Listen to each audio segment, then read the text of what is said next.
So Hope for Korah has a number of programs to this date. We have continued on with the Bird of Breakfast program, and we initially started in May of 2011 with 40 children. We now have close to 200 children in the program, and we feed them a nutritious substance in the mornings before school, Monday through Friday. And this is different children throughout the community that are malnourished. Many kids here will faint and not make it through school because the average family eats one time a day, some eat twice a day, so a lot of kids are going to school without food here. So that is one program that we have continued to develop and are hoping to grow to many more children getting breakfast. But our main crux of our whole program is really family sponsorship, to come alongside the families, to empower them to break, hopefully one day, out of poverty.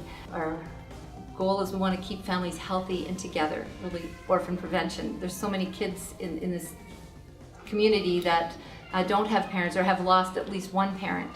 And a lot of it's due to the uncleanliness and the health issues that are prevalent in an urban slum on a garbage dump. So that is a big part is the health care, and get families proper health care so that mothers can stay parenting their kids.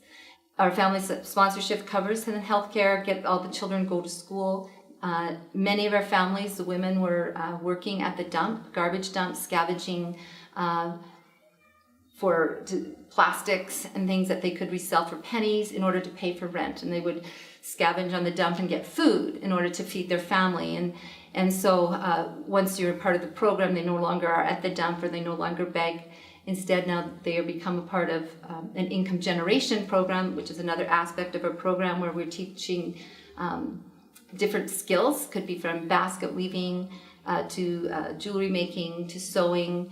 We've just recently started a literacy and program. Most of our families are illiterate. Many of our families have moved from the country because of health issues or poverty in the country, and thinking that in the city it would be better, but only to end up in a slum.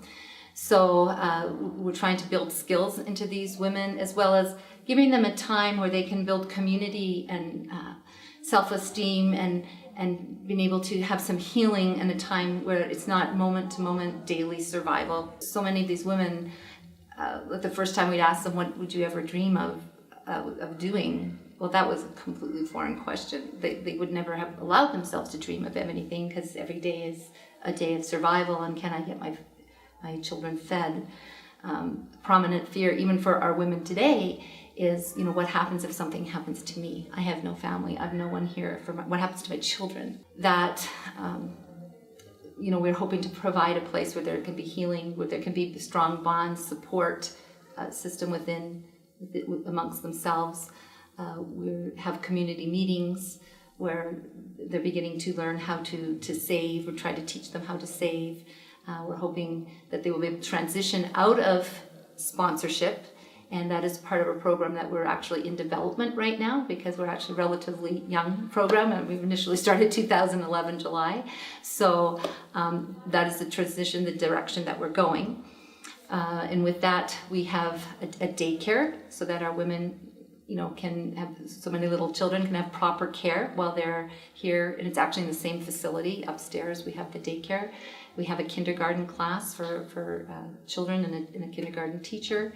And then the other children are all required to be part of school. So they all are in the local schools in the community. And they're provided with school books, after school tutoring every day, Monday through Friday, because many of these kids have very sporadic school education. Numbers of our kids had never been to school before, and they would be in our country in grade 6 or 7, and they're actually here in grade 1. There's kids that have gone to school for a couple of years, and then their parents end up in Korah, and now they're at the garbage dump trying to survive and get enough food for their family. So a lot of them have a stop and start education. So we have after school tutoring to help them. We have an assistant nurse. We're getting we have a little first aid office, so we have the medical care on our grounds, but also are going to the hospitals and transportation. We have numbers of women with HIV, many other issues. Medical issues are huge here for our families. we have a whole other program. That's a lot of what's family sponsorship. But another program that we have is an elderly lepers home, because their leprosy is very prevalent. Korah actually began as a leper community 75 years ago. The lepers would come here for treatment. So they were told, well, you can reside at the garbage dump. So this actually began as a leper community, and now there's 3 generations later. You have lots of lepers, and there are actually still new lepers coming in from the country, still coming for treatment. It wasn't even a condition for an animal where they were living and how they've been treated, and now they have dignity and have a home, and we meet with them weekly, and they feel loved. They have chickens and flowers in their yard, and just purpose. And we have a soccer program that we're really excited about, that is just kind of started this year. So through our sponsored kids, we begin now in the community, have a girls soccer club that just started in the last month or so, but we've had a boys that had started about maybe 6-8 months ago.